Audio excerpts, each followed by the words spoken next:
Review time, hot! And y'all, this right here is some crap. But her dismissive point, and I hear it a lot from her staff, is that all I have to offer is words. Just words. Just words.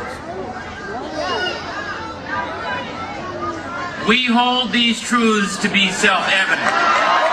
All men are created equal. Just words. Just words. Just words. Just words.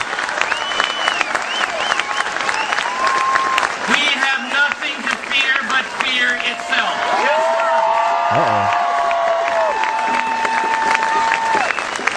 Ask not what your country can do for you. He about to go through all the lines. I wonder how he gonna end. Is he gonna end with "It is finished"? I have a dream.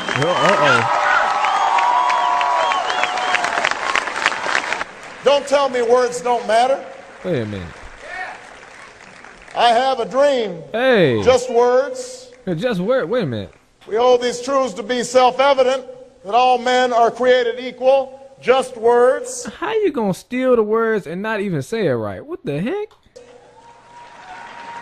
We have nothing to fear but fear itself.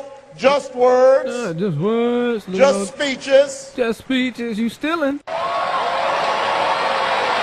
John McCain has spent a lot of time talking about trips to Iraq in the last few weeks. Really? But maybe if he spent some time taking trips to the cities and towns that have been hardest hit by this economy. Yeah. Cities in Michigan. Yeah. And Ohio. And right here in Minnesota.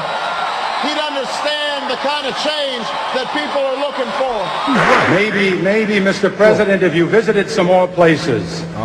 Maybe if you went to Appalachia where some people still live in Hey, man, you stealing his speech. Wait a minute. Oh, this 1984? sheds. Maybe if he went to Iowa and met the student who works the night shift after a full day of class and still can't pay the medical bills for his sister who's ill. He'd understand she can't afford 4 more years of a health care plan that only takes care of the healthy and the wealthy. Maybe if you went to Lackawanna where thousands of unemployed steel workers wonder why we subsidize foreign steel.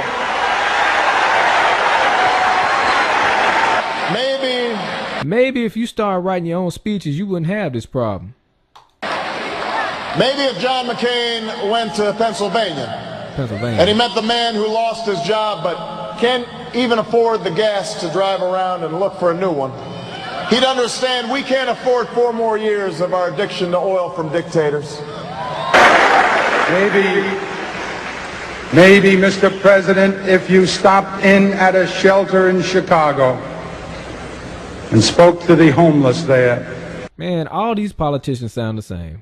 And maybe if John McCain spent some time in the schools of South Carolina or St. Paul, Minnesota, or where he spoke tonight in New Orleans, Louisiana, he'd understand that we can't afford to leave the money behind for No Child Left Behind. Maybe, Mr. President, if you asked a woman who had been denied the help she needed to feed her children because you said you needed the money for a tax break for a millionaire or for a missile we couldn't afford to use. I haven't spent most of my life in politics, which most of you know. But I've spent enough time in Washington to know how much we need to change Washington. I haven't spent a lot of time learning the ways of Washington. Man, what? But I've been there long enough to know that the ways of Washington must change. You need to change. I am not asking anybody to take a chance on me. I'm asking you to take a chance on your own aspirations. I'm not just asking you to take a chance on me. I'm also asking you to take a chance on your own aspirations. You need to take a chance on your own speech.